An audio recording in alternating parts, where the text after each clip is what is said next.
Okay. Well, we've got a number of members already joined. I'll keep my eye out to see if we get some more folks joining in. But I want to welcome you all to the, I don't know, what are we out here? About 5 now?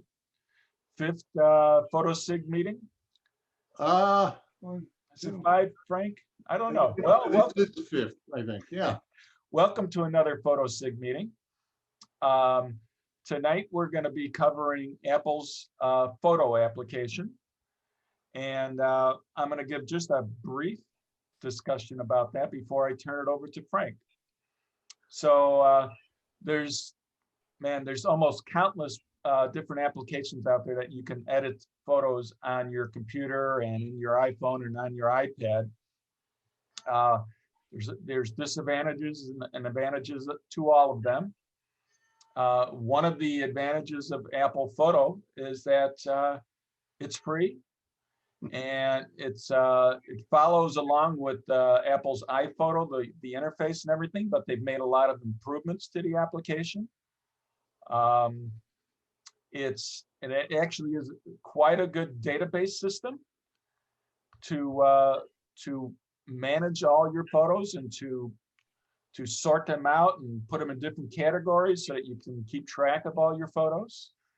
The disadvantages. It's not as strong an editor as something like, let's say, Lightroom or Photoshop, of course, or On One or some very heavy-duty applications on your Mac. But Apple has greatly increased the editing capability in the Photo app. So it's not to be ignored. It's actually a very good app. And we're going to have Frank go through it. I'm going to be sneaking in some comments here and there. And of course, later on, we'll have a discussion and we'll open up the discussion. We can start off with any questions or discussion about photo, but then we can open it up to the wide world of photography and videography. So welcome, everybody, and take it away, Frank. All right.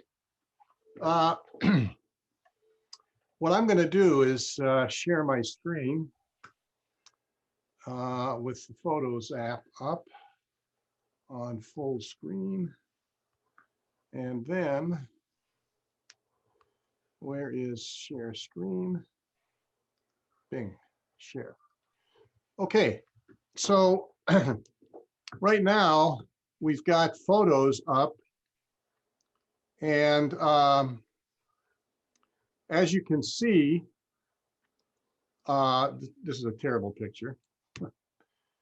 So Photos does two things for you as the user in photography. It is a library. It's a Photos library for you to be able to, I mean, remember the old days when you took your photographs and threw them in a shoebox? And, there they'd be, and you'd kind of maybe put some dividers in and dates, or else you'd write on the back of the photos. So in order to put the photos in order and in a method that you would be able to quickly identify, because in this day and age with digital photos, you have so many more photos that are going to fill a shoebox. Okay, you don't have to pay for them. Every time you take a photo, it isn't go pay $25 to get it developed. So it works as a library and it works as an editor. Those are the two things that Photos will do. The one disadvantage Dave didn't necessarily mention to the editor portion is that it doesn't have layers. And to me, layers are the miracle of photography, because being able to edit with layers enables you to push the limits and expanse of any photograph you take to unbelievably beautiful creative outcomes. So let me start by the library first. Okay, if you take a look at all photos, the library lets you divide your photos in 4 different categories. All photos, which let me see if I go down to the end. Mine are around 19,550 plus, 20,000 pieces of stuff are in my photos shoebox. Okay. And if I would want to kind of narrow that back and say, hey, what did I do in, 2013, 2014, I think we just bought our kitten. Okay, that's good. And I can go in there and start to see the 2014s by their month and the dates of them and etc. So months, and then there's years. So month, day, years, all photos. That's the first division that the artificial intelligence in photos will let you do as a librarian for your photos. Then the AI has done some very kind of miraculous things, I think, with memories. And they take photos from certain times of the day, certain dates, and I'm not exactly sure what they do to make it the memory, but they give you these options for memory that you can make favorites out of. As you can see, I have all my memories are favorites. It also does people. So if you're looking for all the photos of a person, let's say, my friend Jim Turner, here's stuff with Jim Turner in it and locations from his things, etc. It does places on the map. And by the way, there's Italy we went to the other day. My wife went to Spain. So we can find the photos that way. The things that I came and have worked on recently come in there. And then of course there's imports. So these are photos automatically does this for you. You don't have to do anything. Just import pictures into photos. And all of these will be done for you. Now, the real part of the library with photos happens with the idea of albums. Okay, so when you go to File, New Album, what you can do is make an album. I'm going to call this one Spider. And then go back, where was I? Imports. And then take these, hold Shift key down and drag them into my Spider album. So now it's not taking them anywhere. All it's doing is creating a database, and I can have spiders in a whole bunch of different albums that I created. But with the Spider album, there's the shots. That's how I've done my albums. But recently in photos, they introduced a thing that Jeff is a lot more familiar with than I am, and that's the Smart Album. Now, I don't know how many of you have worked with Apple Mail. If you've worked with Apple Mail, you know about the rules in the preferences. You can set rules up in preferences to filter junk into trash directly, so you don't have to worry about it. Or you can make sure everything from this goes into the important file, etc. You can do things that way. With Smart Albums, you can do the same thing. You can say, well, let me see, Untitled Smart Album. And let's say the photo is a favorite. Let's see if I have any favorites. Okay, pop. Now, the Smart Album, which I didn't title, which I should title as favorites. I'll title it later. Rename it. Faves. Okay, these are some of the things I had of my photography at the beach and some stuff I caught at the butterfly farm and different kinds of things, Brookfield Zoo. These are some of the favorites I have. And now, because of that rule, anything I list as favorites are actually going to go there. If I take more and go through my 15,000 photos and go, ooh, that's cool, and edit it in a neat way, I can make that a favorite. It'll appear here in this photo folder. But what I usually do is I take my pictures, I import them in, and then I make an album of the import and call it the event of the picture taking that I took. So you see that I have a winter walk in 2004, a fall walk, not much in there, Blackjack Highway run that we did on the motorcycle, the Chestnut Hill picnic during the fall where there's some dynamite colors. And so I don't use faves as much. The other aspect of favorites that you can do too is like, this is my mother. I can get info, and with these three, I can add a keyword, mom. Now you see what it did? It put up on here this indicator that there are keywords for this. And that's another thing you can do with the Smart Album is if you keyword all of your photos, which I haven't done, then you can make albums and smart albums just by listing the keyword. Keyword is blah. And then you have an album of those types of things. So as a library, I think this is every bit as powerful as Lightroom and as versatile as Lightroom. Okay. It's just now when we come to part 2, which is the editing, that makes it a little different. So, okay. Now we're going to do some editing. Let's, I don't know. Let's go to this. And let's go to, I don't know, okay, this one here. Now, up here, you'll notice, I'm hoping you're all able to see this because sometimes the Zoom stuff blocks the shot, but you click the edit mode. Now we have another set of artificial intelligence. And I need to move all you guys over here. And what you can see is the types of adjustments you might want to make on your picture to increase its presence or the saturation or the color itself.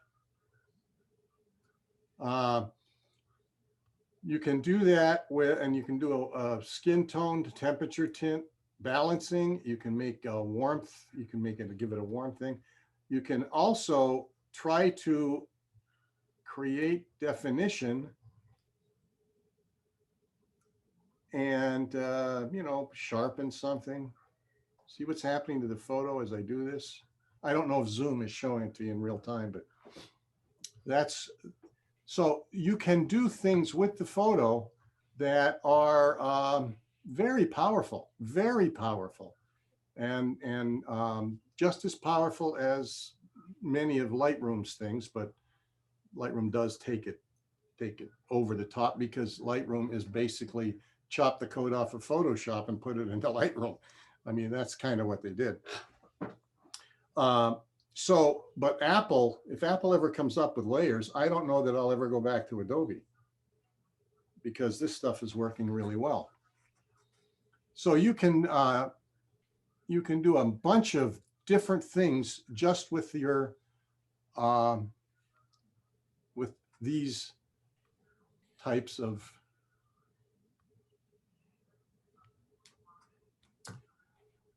do something. Instruments. Frank, do Now, something. I'm going to go back to the original. Now, 1 second here. I got to go to.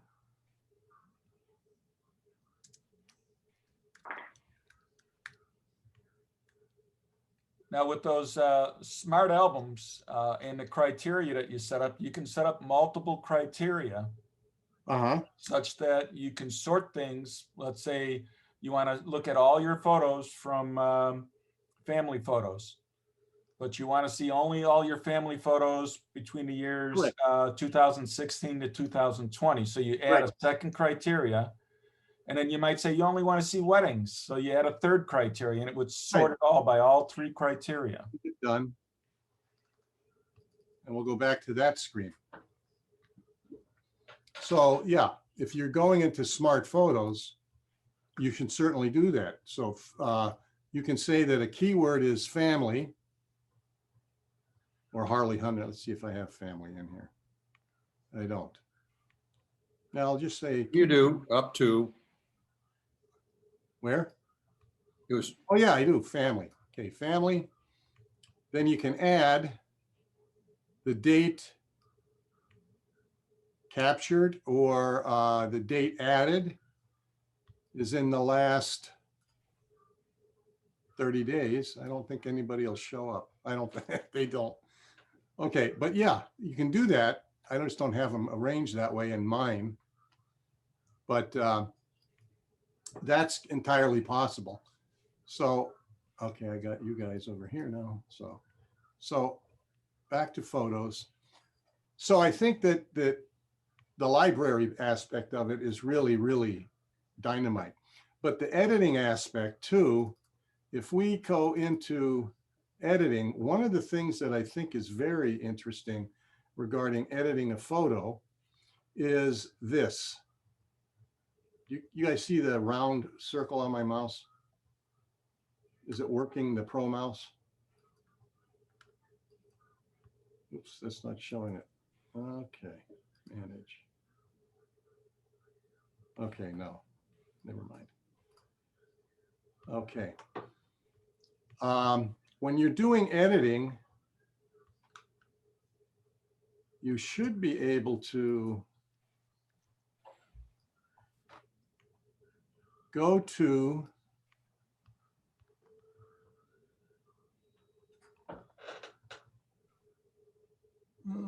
okay, it's not letting me do that. I don't know why, but up here, wouldn't you know it? Up here in edit or in image, there is a ghosted edit with. And it's not allowing me. I don't know why not. Let's see.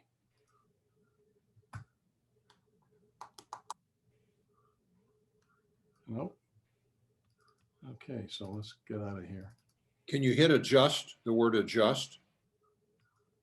Where? Right on the top there, it says adjust, filters and crop. Just takes you to your tools. Filters are automatic. The thing with filters are kind of interesting because if I make it vivid or vivid warm or vivid cool or dramatic, which takes the color down a little bit, and then mono, okay, and this isn't really infrared, but Silvertone was supposed to be a kind of a copy of that. And then noir, which is 1940s looking kind of thing. Those are instant filters that AI will do for you. The adjust then makes you make that yourself and add an incredible level of detail to it. So we revert to the original and it's still not letting me edit that. So I don't know why. I'm done. Let me I try. think you hid the tools. Well, I quit. I got out of it. See, edit, done. Up here, this is the command for the edit, the command for that. I don't think it'll be the same in iOS. This is the Mac system, by the way. I should have warned you about that. But now that it's not edited, I can get back to the group. And let's see if it'll let me do this one. Yes, look at Topaz Studio, Adobe Photoshop, a whole bunch of stuff. I don't know if you've watched the visioneering thing I did last year, but a whole bunch of, it would have let me take this to, Jixie Pix pack. And what it'll do, I don't know. I don't know if you're seeing that. It's a different, Frank, it went to my other screen. Yeah. you skipped it. It says show edit tools. In other words, show the edit tools of this program. Oh, You show edit tools. These? You had that big column, show the edit tools of the program. And that's, can you see them there? No, nothing, it shows nothing now. You So had it, nothing's up on the screen, right? correct. Okay, that's because I'm in full screen. Let's see. Oh, no, it'll show it. You had it there. You just skipped it. Yeah, but I'm on because I'm editing on a different program. Let's see if I can do this.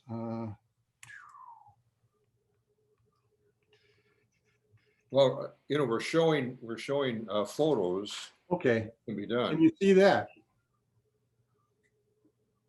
Yeah, See my screen there? but now we don't. No? Now we do. Okay, so the edit screen, and then there's another program next to it I've got that is showing me what the Jixi Pick Pack can do. Let's say I can turn this into a cartoon like that, etc., and then save it, and it'll save it that way in the photos library. I need to quit this. Hey, Frank, I'm just wondering, are you sharing your application only or sharing your desktop? I'm sharing my application and photos on one desktop. Are you seeing the application and have you seen photos now? Yeah. Okay, because that's all I wanted to make sure that would happen. Okay. Okay, so the idea of them allowing me to edit with all the kinds of stuff I do in photos is, I think, extremely powerful, especially on the Mac. I don't know. I know you have a lot of apps for the mobile photography, but I'm wondering if does it do that? I'm not sure it'll do that. It'll let you edit in other apps and then save it to your photos. Answer is yes. It's yes, right? Yeah, we have Photoshop now for the iPad. No, I know that. I know that. And it'll let me edit in Photoshop too. But this is going from photos. Yeah, yeah. You're The going answer, from the Photos answer is yes. library. Yeah. Yeah. And that's the way I use it a lot, because I use the library in Photos, and then I'm much more adept with editing in Photoshop, because that's where I do a lot of, it has layers. I need the layers in order to do the kinds of visioneering I work on. Hey, Frank, can I show off the keywording capability of Apple Photos? Yeah, I'll stop the share. Okay, go for it. All right, I'm gonna jump over to my Photos app. All right, and can anybody, you could see my Photos app now, right? Yep. Okay, so I'm in all photos. So this is showing me all the photos. And you'd see in the corners of the photos, there's a little tag. That shows that this has keywords associated with it. But I'm going to hit Command K and bring up my keywords window. And keywords are just as in modern terms, we call them tags. So we're just creating keywords to attach to photos.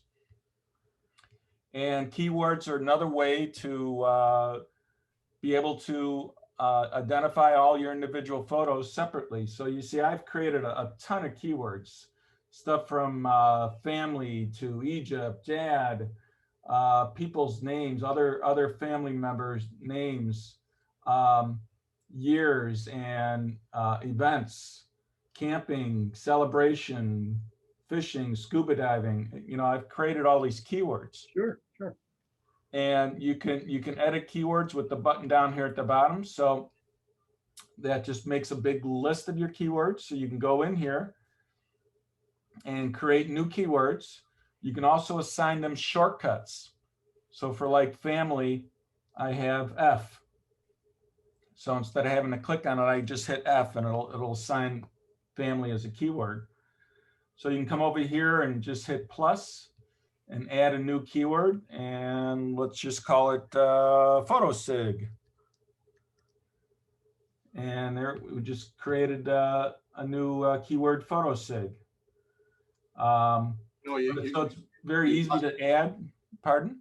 you lost it, I think. It's not there. is it? Yeah, I hit the wrong key when I didn't hit return. Yeah. that's okay. So you can add new keywords. You can get rid of them. You can rename a keyword. So I recently did this because I had a family branch that actually changed their last name. They shortened their last name. It was a long Polish last name, and they shortened it. So I came in here and renamed the keyword for their family, believe it or not. And then here's how you can create shortcuts. So we can just come here and say okay and get out of the editing.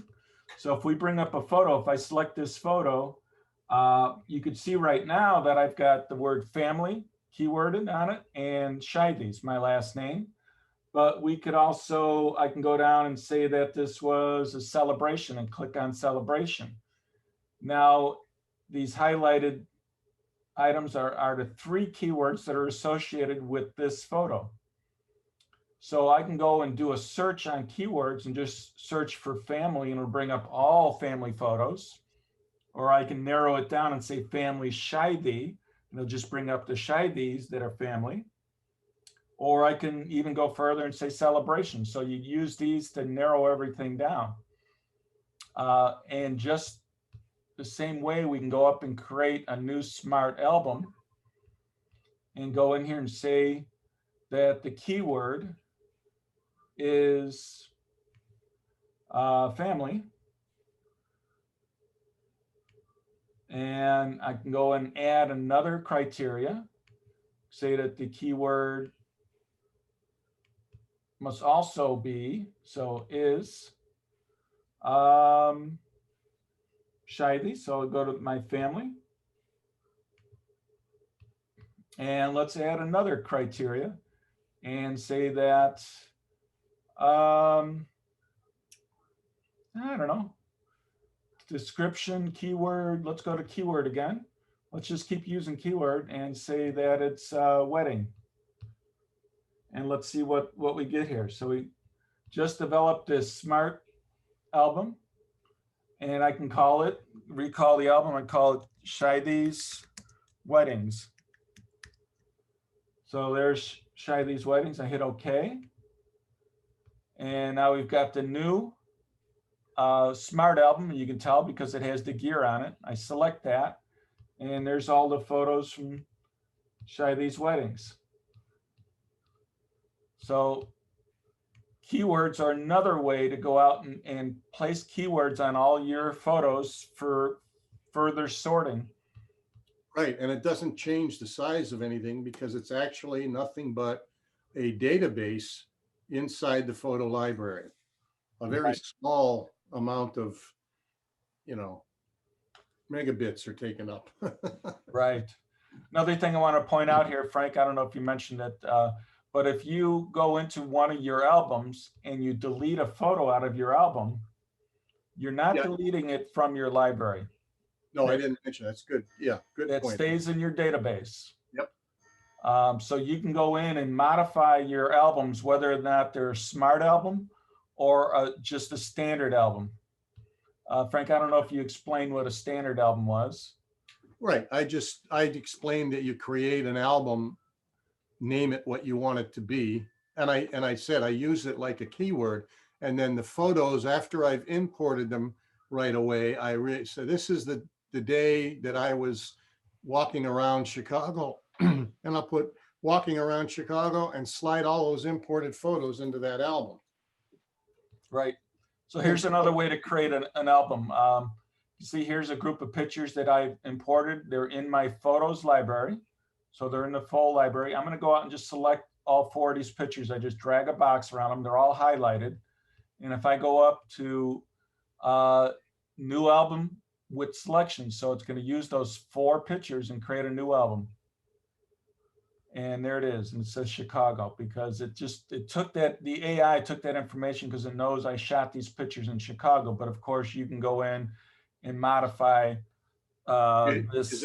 Is that the keyword you have on those 2 pictures? No, those keywords are something else, like they're my Schuster's ski club. So it's not the keyword. It's just, it's looking into the data and just pulling something up. Where you were then. It Yeah. used location info It's to in my make it basement here. So automatically do it. and I Yeah. live in Chicago. So the metadata for the photo has the word Chicago in it.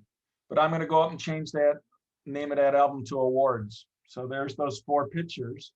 Now, if I go back out to photos, I can drag in other photos into that awards just by dragging and dropping if I wanted to. Mhm. So now there it is. If I come here and delete this photo out of that photo album, that photo is not gone from the database, from the library. It's still here. Okay, I'm going to turn it back to you, Frank, unless there's any questions about more about this. Yeah, right. Maybe at this point, the data is dense. Let's take a little bit of a time to find out if anybody has got any questions about any of that, any of this stuff. Yeah, so if anybody has a question, you can unmute yourself and just speak up. Yeah, hi, this is Elda. I No. would like you to talk a little bit about metadata. Oh, okay. I do genealogy, and I've been kind of frustrated with Apple's treatment with metadata. They don't seem to follow the standards that, say, Adobe Bridge does, as far as the number of fields and stuff. I just wondered if you could go over what it can do. Well, Well- Apple Photo itself is not a strong program when it comes to handling metadata. The metadata that you have, it's all attached to your photo. So if you have the amount of metadata that's attached to the photo is based on your camera. So when you shoot the picture with your camera, that is assigning metadata and it's attaching it to that photograph. So that original photographic file has the metadata attached to it. The Apple Photos application does not have a strong set of tools to work with metadata. Yet you can still see that it does see the metadata, because when I created that photo album, it saw that those photos were taken in Chicago.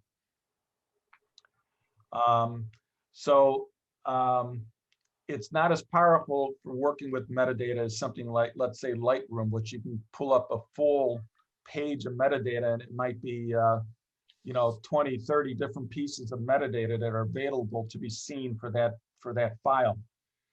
Other photo applications like Lightroom, you can go in and actually modify the metadata and save that to the original file, and that will remain attached to that original file. Apple Photo I believe, does not have that capability to change your original metadata on the file. Well, with regard to like genealogy, etc., it still does accept whatever types of labels you're going to give, the family. If you're going to make a family name, and then you have father, mother, son, daughter, brother, sister, and things like that, you can certainly add those as keywords to a specific photo, because I don't think there's a limit of keywords, is there? Well, let me clarify you there, Frank. When you create keywords and assign those to photos within the Apple Photo program, that it's sort of a metadata, but that metadata is not assigned to the original photo. It's a metadata within the application database of Apple Photos application. Right, So right. if It you doesn't export, appear. if you Yeah, export it that won't go photo, if you export that photo outside of Apple Photos application and bring it in someplace else, that keyword that you assigned within Apple's Photos app does not go with that file. That remains Okay. only within Apple Photo Right. app, Because that's part of its database, not part of its database, correct? but the photograph itself. Yeah, and this is the same, this is true with even Adobe Lightroom. When you create keywords in Adobe Lightroom, those are not attached to the original file metadata. When you export that file outside of Lightroom, that keyword is not now associated with that external file. Yeah, well, But true. Lightroom allows you to go in and you can modify the actual metadata for those files. So you can go in and change the date, and that date will remain with the original metadata. Mhm. So But it's now, only- so what sort of, I want to make sure the question was answered. What sort of dynamic would you want to have attached to photos with regard to the genealogy and stuff you're interested in? Well, I'm interested in being able to put names, identification of the people in the photo that will stay with that digital file across, other platforms. So if somebody else inherits, they should be so lucky to and want to my stuff. But if somebody else looks at this photo one day, you can't like write on the back of a digital file like you would a paper photo. So I'm looking for, Oh, right. Right. ways, and I do use Adobe Bridge. I don't have Lightroom. And so I've used that to be able to add, there's enough fields in Adobe Bridge in the metadata to add things like comments with the identification of, who this is, where it was taken, what year it was taken. Yeah, and I believe if you're doing it there in Bridge, that has the same utility that Lightroom has, that you actually are modifying the metadata files that are attached to the original photo. So that information will remain with it. So if on Bridge, if you took the photo and dragged it to your desktop and then decided to share it to another person and they got the photo, they would see everything you put in it on Bridge if they're not using Bridge? I believe so. Okay.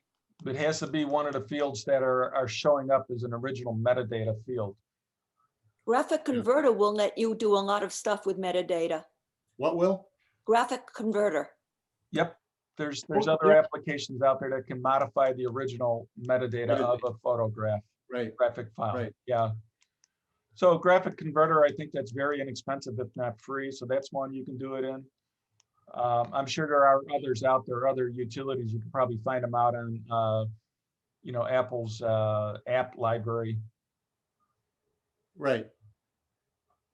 Yeah, so I hope that answers the question. Any other ones before we go? Thank you. Okay. Yeah, hey guys. I know that Lightroom and I think Photos used to do this, but would give you a way to do a layout where you could have multiple pictures and send it to the printer. I don't seem to see that anymore in Apple Photos, but does that exist anymore, or do you need to use something like Lightroom to do that? You mean to create a contact sheet or something? To create a layout where you've got 3 or 4 or more pictures, and then send that to the printer, to your printer. I do not think that they have that capability in Apple Photo. It used to be an iPhoto, but I don't think it's an Apple Photo. It never was. Okay, that confirms what I know. I know that that's available in Lightroom. Can you still create photo books and have printed photo books sent to you, or have they stopped that? Oh, yeah. Oh, yeah. And let me share the screen a second time here. I'll go to desktop 1. Or no, photos, share. Okay, in terms of albums, see this? I don't have any. Yeah, the projects. So create a new project. Projects will allow you to do slideshows, books. What else?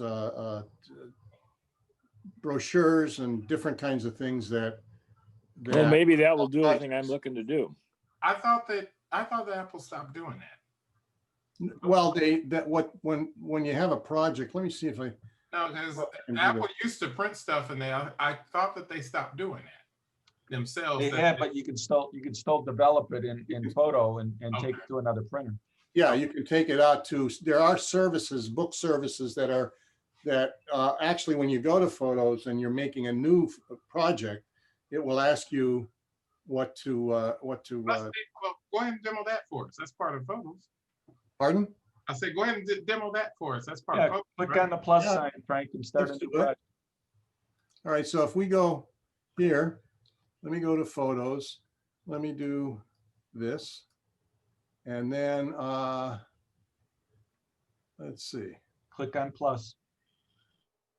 add a project. And now this is what you can do. Okay, let's make a calendar. Let's make a calendar. Everybody likes calendars. Well, I don't. I use Okay. electronic. I do. I do. So now look what it, you don't see what it did, I don't think, because this, is Can you this share screen that showing? screen? Share that screen because we can't see it. All we see is photos. Okay, so let me, how do I do that? Go back to Sharing your is share button and share the It's desktop. actually easier if you just want to share. Yeah, your let's whole do the computer. stop and start. And this is what it did. It brought me here Okay. to this screen. See, the problem is with Mac and Zoom, I'm not really sure how. If you share the whole computer, here's the thing. You're better Yeah. off just sharing everything and then going on because like just now you went from one area to the other. Yeah, So right in there. And you then go here, you file and create. So so I have to buy, I had to buy the card. Hold on. okay. What are we doing? Calendar, App Store.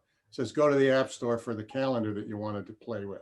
And so here is the print and publish your photos. And there's whatever this is in the App Store. It's connecting you to other applications that you can do it with. So Right. if you page up, there's your other application. Yeah. Mimeo photos. Oh, you don't see this, do you guys? Yeah, we, Yeah, we do. Oh, do you? Yes. Yep. we do. Okay. We did. Yeah, right. We did. Okay, so I'm sharing this screen now. So see these? Mimeo, Motive, blah, blah, blah. And then photo prints. And this is where I think Ed, that it might be able to Right. do a layout Yeah, that's what I was saying. and We get set that calendar, done. but it takes us here. We have to go and scroll through to see which one we want to do a calendar. Right, right, right. Okay. So So that's how that would work. Okay, screen sharing is stopped there. All right, so Ed, Ed, to answer your question, the print command under there might have a layout where you can do, four photos on an 8x10 sheet or something like that. It might be in that print command. But again, it'll probably go, it might allow you to print to a local printer, but you might have to use an external source to print it. Okay, great. Thank you. all right, I've got a question. sure. Frank, you kind of skipped away from the photos. And because you say, well, I use Photoshop or use this. And mean editing? I'd like for you to go back to photos once again Okay, and stick with photos yes. and not go to all these other programs that you can skip to. okay. I see what you're saying. Hold on a second. And the edit function. I'm going to give you Gotta do a that. point. Their screen, and I'm at the photos. Mhm. Okay, so Okay. what's the question? Because Well- to be honest with you, Frank, thank you for showing this because I didn't know all this was actually here in photos. Yeah. You didn't know this was on here? No, I really probably don't go into photos that much. I just drag a photo in but I didn't know there's a lot in here. This is a lot. That's what I'm saying. I was saying earlier that this has an awful lot of the same types of adjustment tools that Lightroom has. Or Okay, even Photoshop.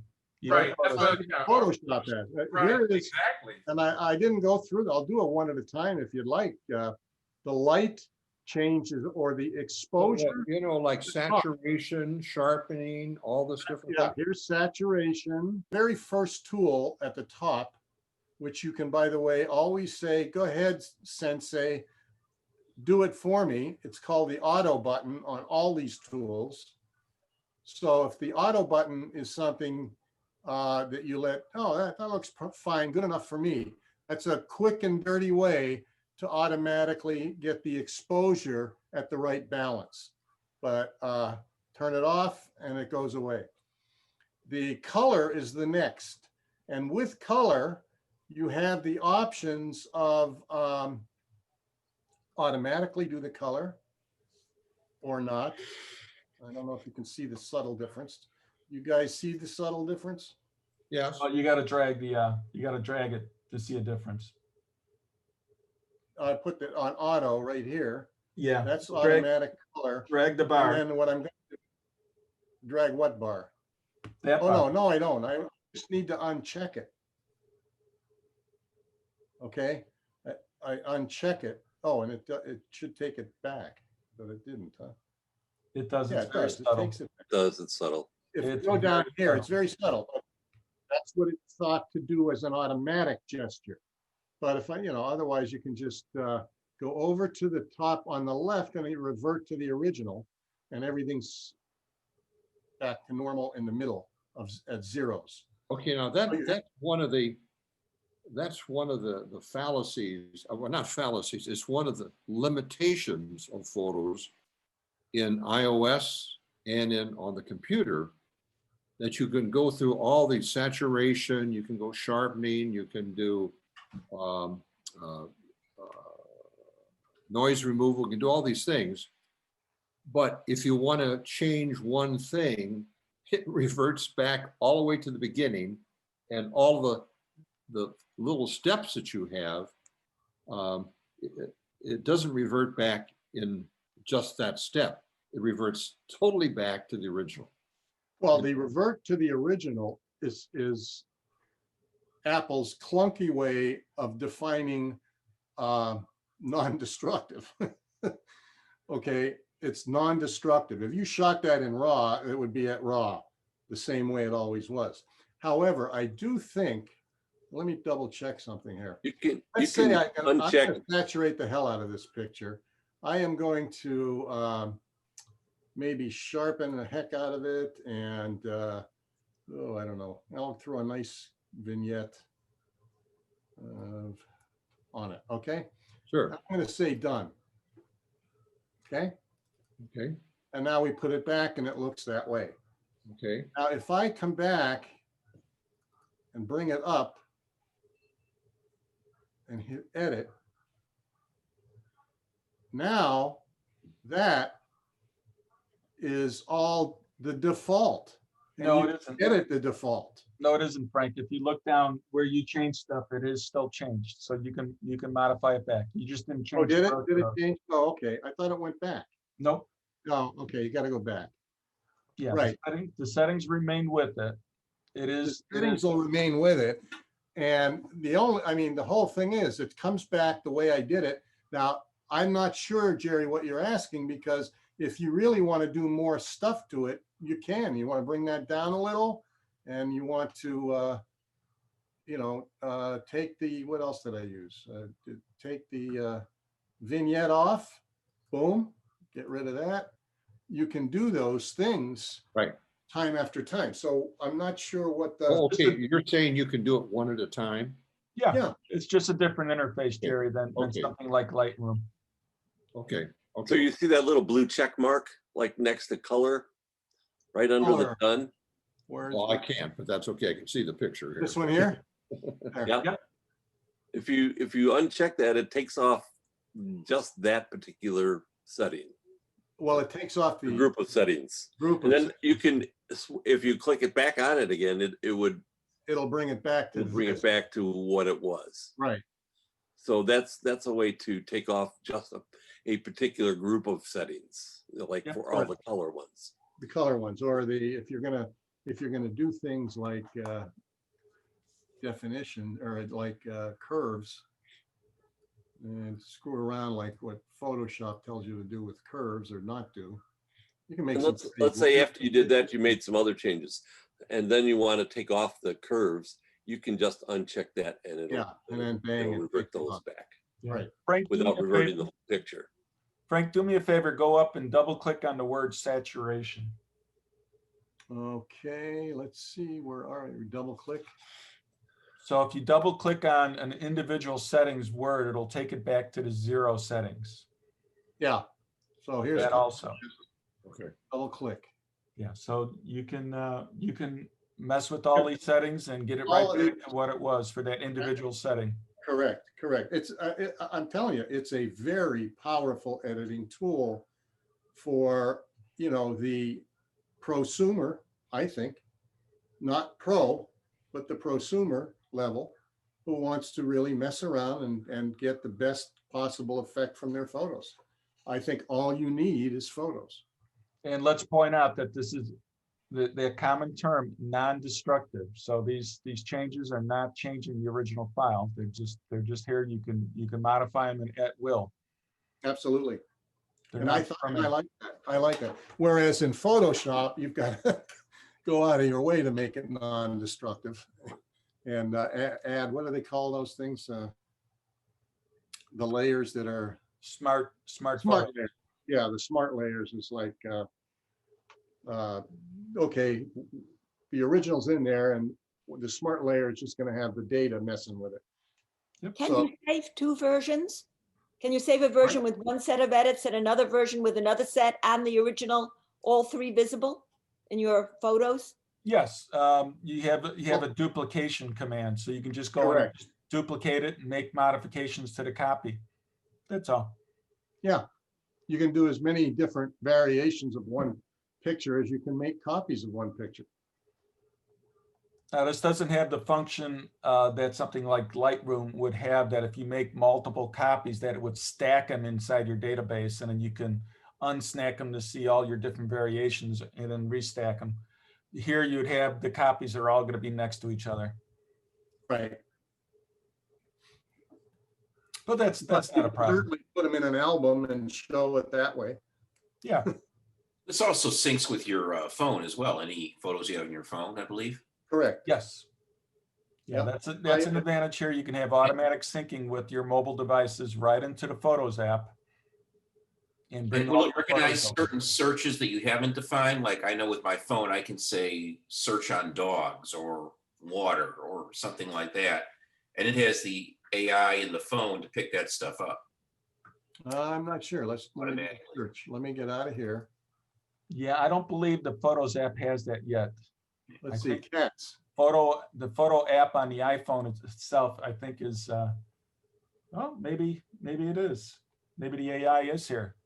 AI is here. I mean, this latest phone, the upgrade, what is it? iOS 14 and the latest, I just upgraded the OS to Catalina. I believe that is in Photos from Catalina. Okay. So It David, was- yeah, the iOS does have the AI to do some searching. It might be limited on terms that it can look on. Yeah. But, Yeah. So yeah, cats.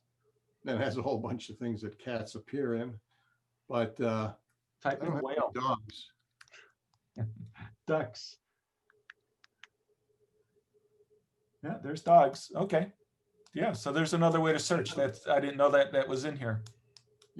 So, yeah, I knew I could do that with it. I found, how about this?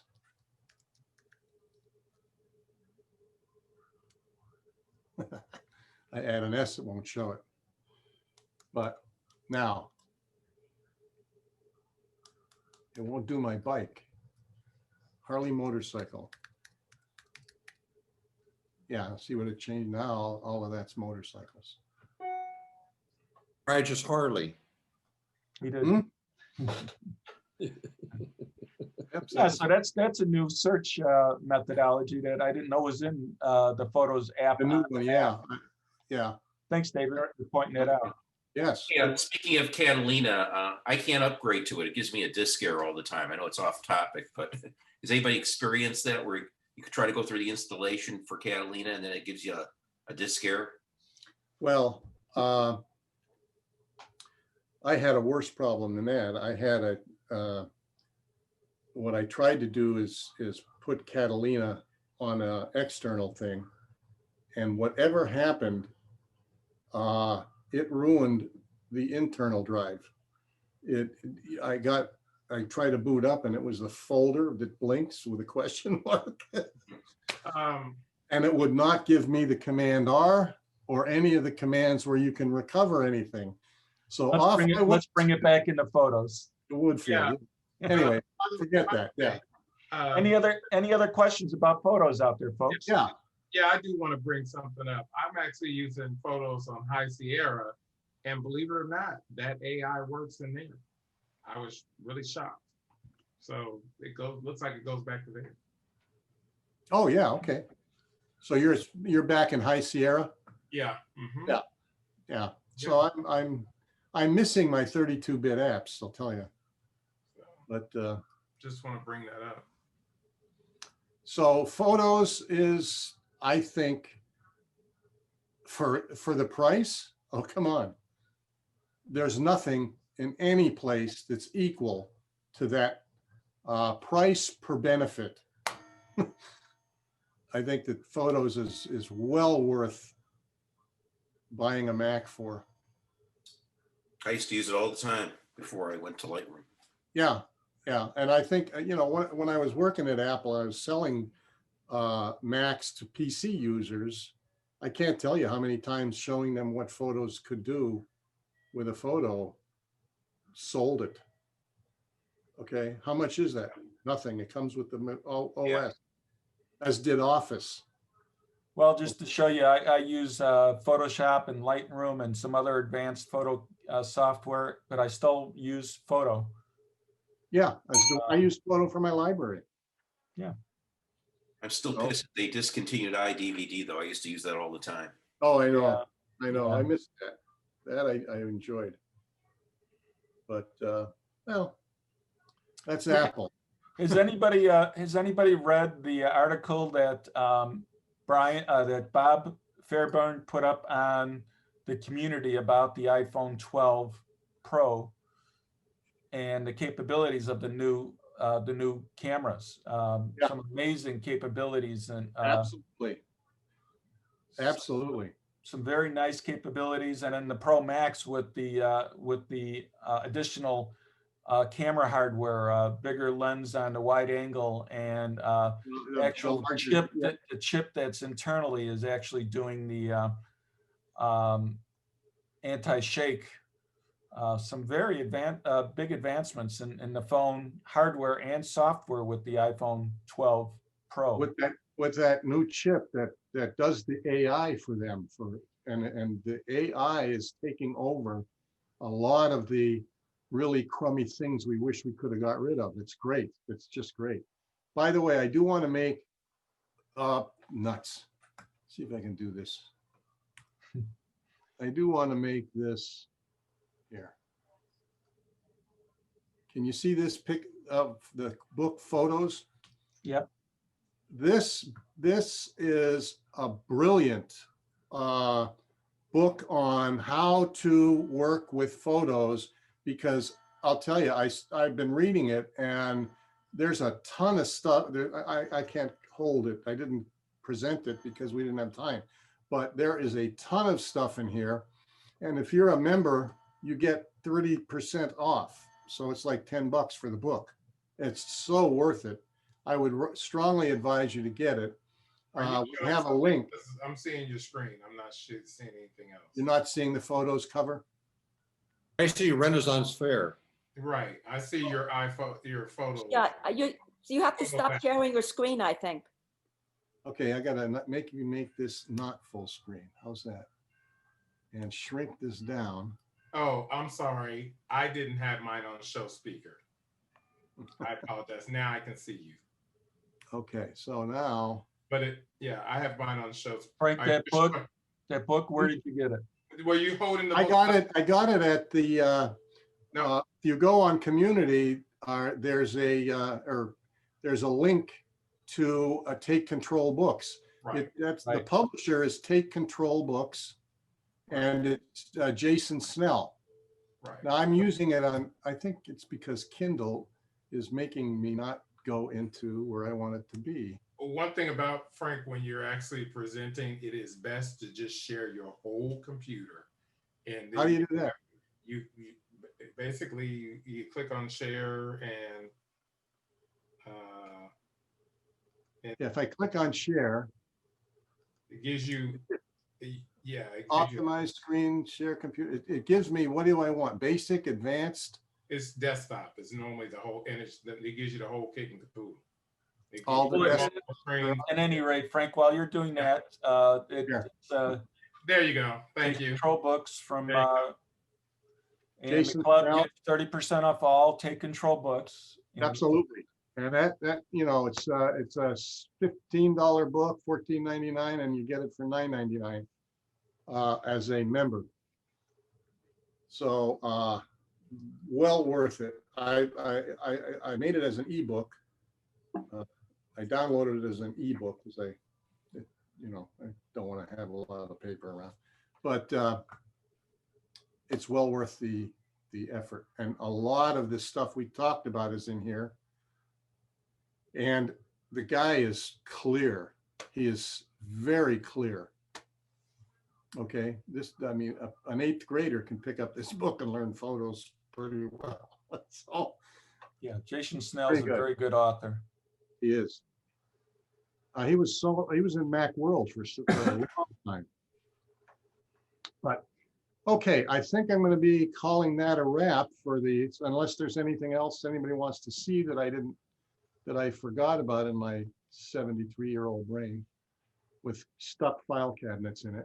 But okay, done. All right, I'd like to ask the group here, as long as we have you all online, any other topics that you'd like to see? I mean, we've got a ton of topics we can cover in the photo SIG, but anything of interest to anybody, just you can mention it here or send an email to us. I do have one. Okay, George, go ahead. One thing that I would like to see, and I don't think you can do it, is the ability to take a picture from your iPhotos or wherever and have it pop up on like a certain date on your calendar, or pop up in reminders, not as an attachment, but you know what I'm saying? You understand what I mean?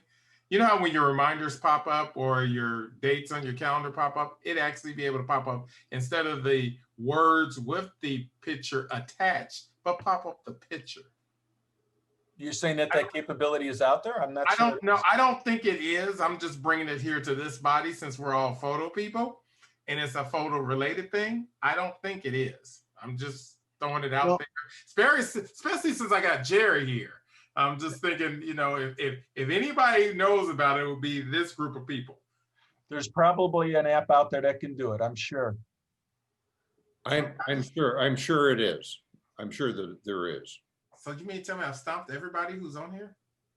No, I'm looking at, We're not doing. I'm going to a photo and I'm just looking at the share button for photos. No, you'd have to go and look in Apple's the App Store and see if there's an application out there that can do it. I'm sure there is. If you go to your calendar, you can add an attachment to a calendar. Right, no, I wanted that would be a photo. Yeah, I want it to be a photo and no words, basically. You want to add it to your calendar to pop up. One thing you think about the old calendar that you used to have up in your kitchen or wherever. Like Christmas, it always had a wreath or Santa Claus or something. Well, why can't I have a calendar? It's really amazing. Think about it. We all gave that up when we got these new electronic things. There's apps out there that can do it, George. I'm just saying, I haven't found it. I was just thought I'd throw it out there to this group. Maybe somebody knew of something. Because since this is the photo thing, we can print one, but it's like, I want electronic. We're all going to be looking for it now for you, George. We will find it for you. I appreciate everyone actually doing that. And we'll try to find the best deal since it's you, George. Thank you. Okay, anything photographic or videographic anybody would like to discuss at this point?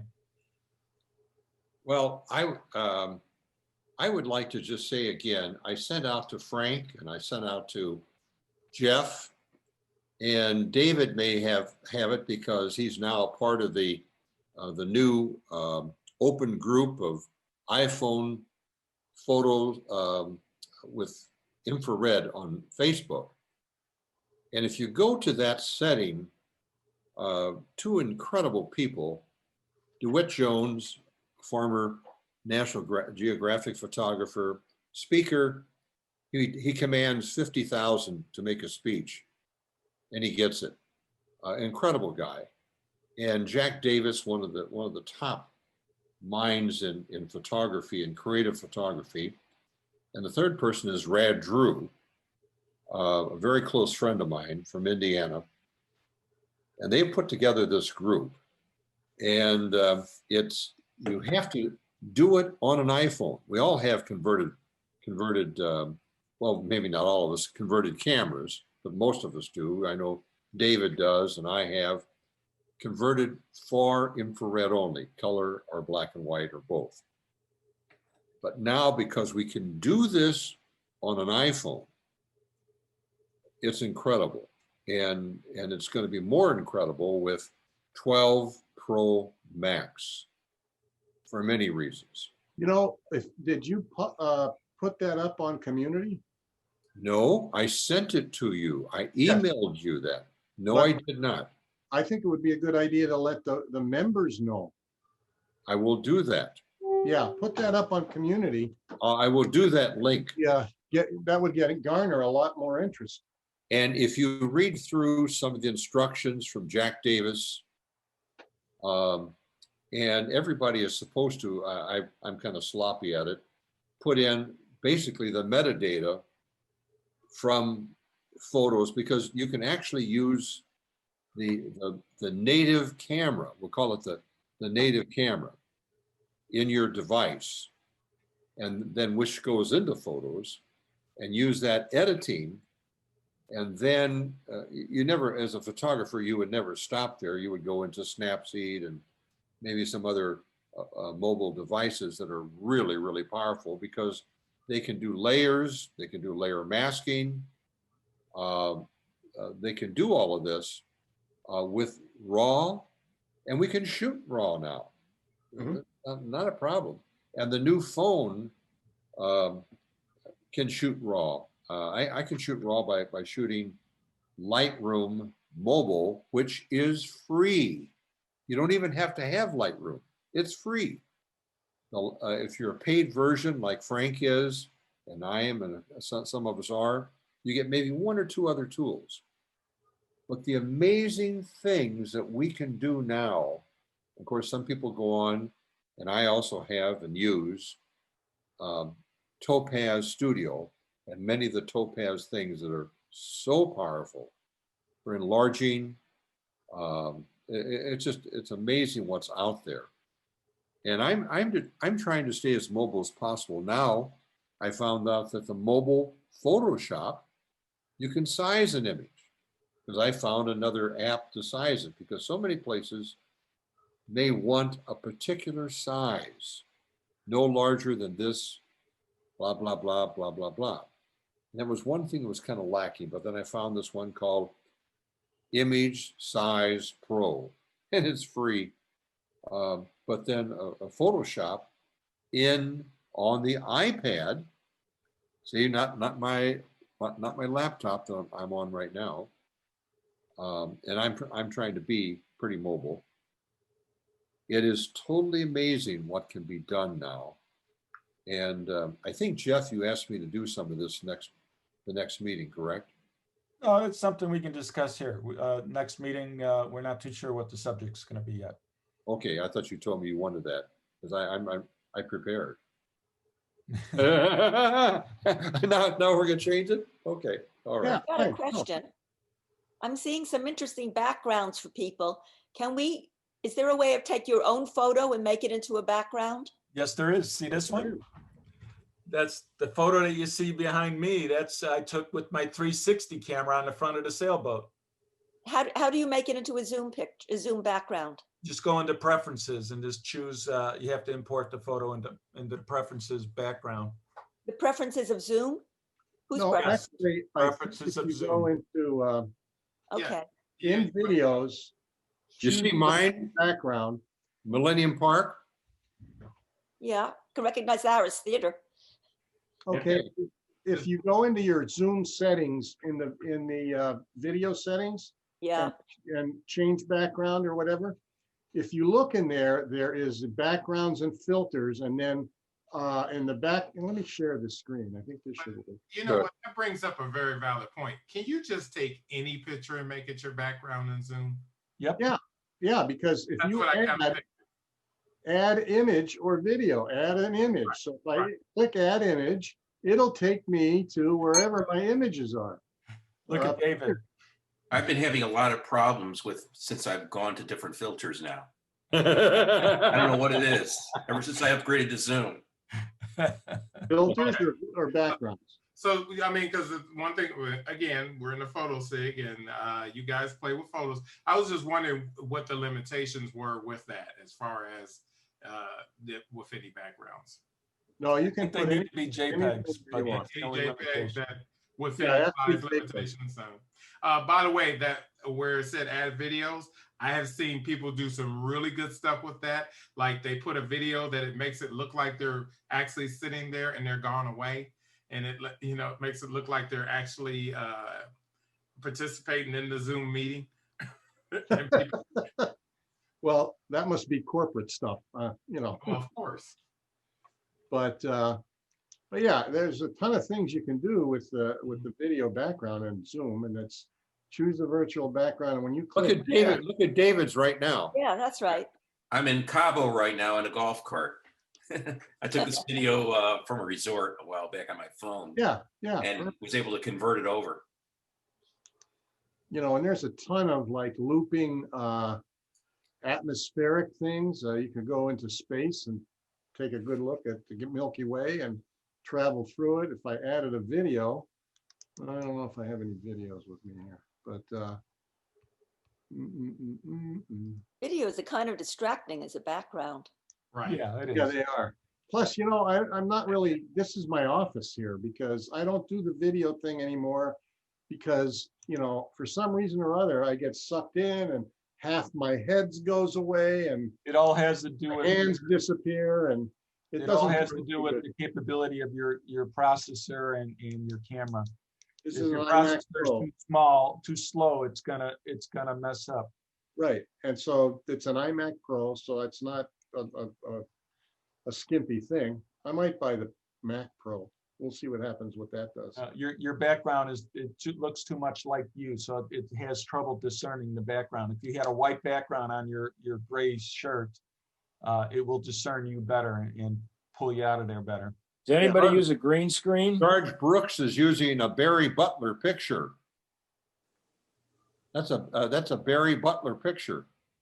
I just grabbed it off the internet and it said Fall Chicago. Hey, I just grabbed it. That's Barry Butler's picture. Oh, okay. Hey, there Barry is right there sitting. Yeah. You know, Autorama has green screens you can attach to your chair. It's like $35. It's like a little round thing that goes behind your head. So if you want a cheap green screen, you can buy that, and then you won't have yourself disappearing in the middle of your background. David, could you post the link to that in the community, please? Sure. Thanks. Yeah, that would be great. Yeah, especially $35. That's, you know, I was thinking of getting it for myself. So I'm in a lot of Zoom meetings with my camera club. So right. Yeah. Thanks. Camera Club, what kind of topics do you cover there, David? a camera club?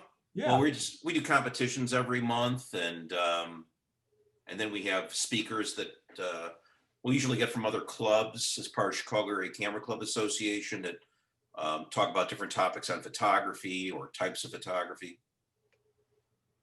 So it's like 35 clubs that are in the Chicago area in Illinois that belong to Chicago Area Camera Club Association. So maybe I've been involved with them for a while. Maybe some of the folks in this SIG would be interested in joining that. So maybe Yeah. put that information also on. Yeah, I can post a link to the CACA group, as it's called, to the website. And on the website, you can pull out a list of all the camera clubs in your area. So if you live in Schaumburg or wherever, there's camera clubs out there. I happen to live in Oswego, so there's one in Sandwich that I belong to. Excellent, thank you. Yeah, Elgin has a camera club, meets at the library too, so. Yeah, I used to belong to the Elgin Area Camera Club before it was Elgin. It used to be Fox Valley Camera Club. Yeah.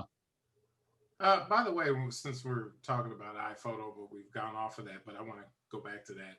And with the different OSs, have there been any huge or major changes recently that you guys have noticed? Yes. Photos app? Yeah, with the Photos app. I mean, which one was a major, let's say with, okay, let's look at, okay, I have High Sierra. Let's just go back that far. Between High Sierra and like, was it Catalina is out now? I'm going to Big Sur. Well, High Sierra, right after that was Mojave. Mm-hmm. Right? Okay. The thing that made the iPhone, we're talking. No, not an iPhone. We're talking about Mac photos. Okay. Yeah, the iPhone or the Mac they made a change to photos when they started using APFS file system. And I think that started with Mojave, didn't it? Because High Sierra is still the Mac OS journal system. Yeah.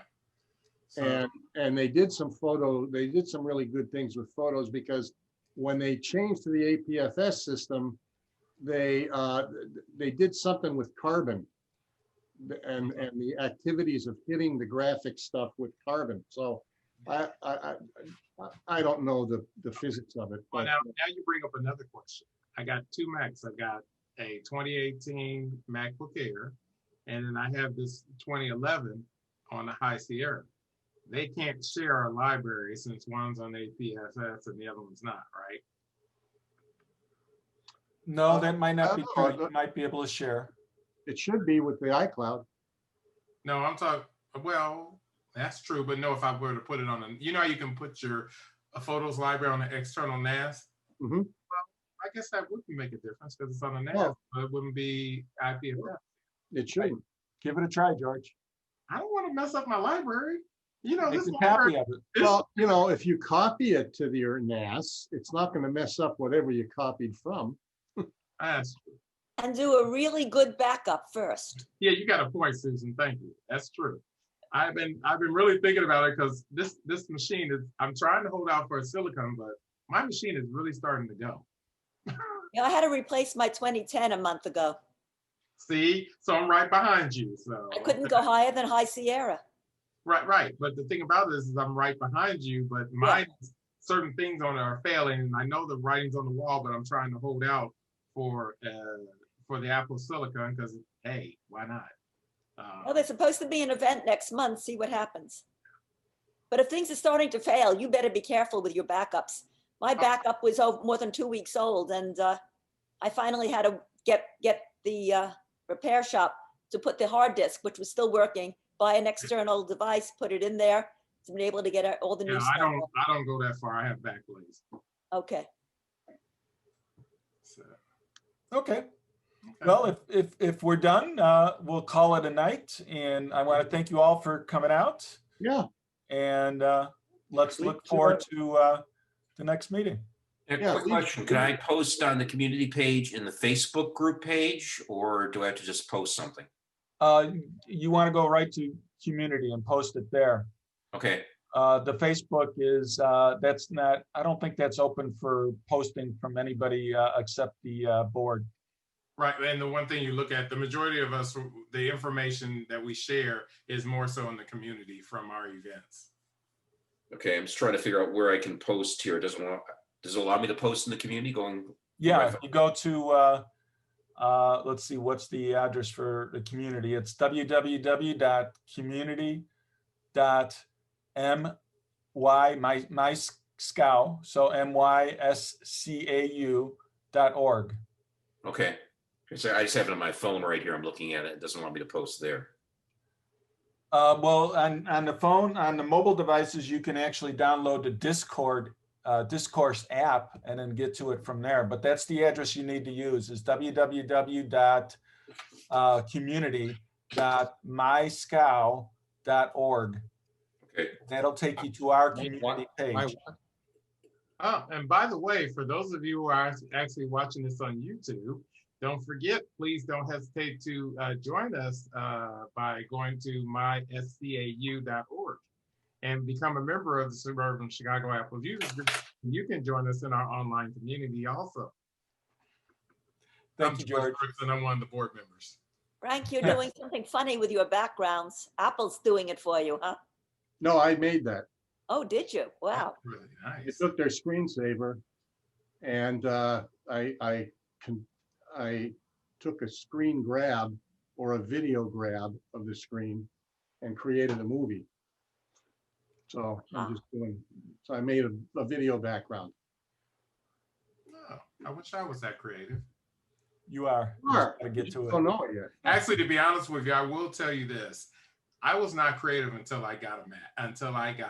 When I got a Mac and I just started fiddling with the different stock programs, like you say, photos, iPhoto, I moved DVD. I was blown away with the things that me, Mr. Logical, can do as far as being creative. It has definitely made me creative. Yep, I think that's true. That's the computer for the creative Jason Long, as opposed to John Hodge. Okay. All right. All righty. Well, thank you all, and we'll see you soon. David, were you able to get up on the community? Trying to, let me see, www.community. Yeah, I'll hang on here to help you out, but Okay. we'll call at the end of the meeting. I'm going to stop recording, and David, I'll Okay, hang on to everyone. help you get on. Thanks, everybody. Have a Okay.